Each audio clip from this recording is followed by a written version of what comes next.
بسم الله الرحمن الرحيم.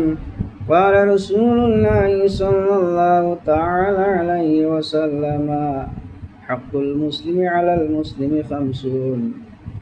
একজন মুসলমান ভাই আর একজন মুসলমান ভাইয়ের উপরে 5টা হক রয়েছে।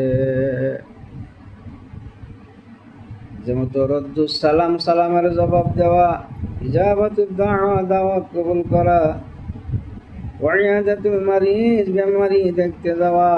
আল্লাহর নবী মুহাম্মদুর রাসূলুল্লাহ সাল্লাল্লাহু আলাইহি ওয়াসাল্লাম বলেন, মুসলিম শরীফের 1527 নম্বর হাদিস, ইযা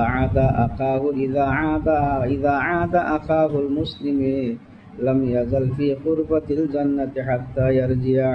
কোন একজন মুসলমান ভাই আরেকজন মুসলমান ভাইয়ের বেমার দেখতে গেছে, আল্লাহর নবী মুহাম্মদুর রাসূলুল্লাহ সাল্লাল্লাহু আলাইহি ওয়াসাল্লাম বলেন, ওই বেমারির কাছে যতক্ষণ পর্যন্ত মানুষটা বসে থাকে, ফি কুরবাতিল জান্নাতি হাত্তা ইয়ারজিয়া, সে যেন জান্নাতের বাগানে বসা আছে। সুবহানাল্লাহ।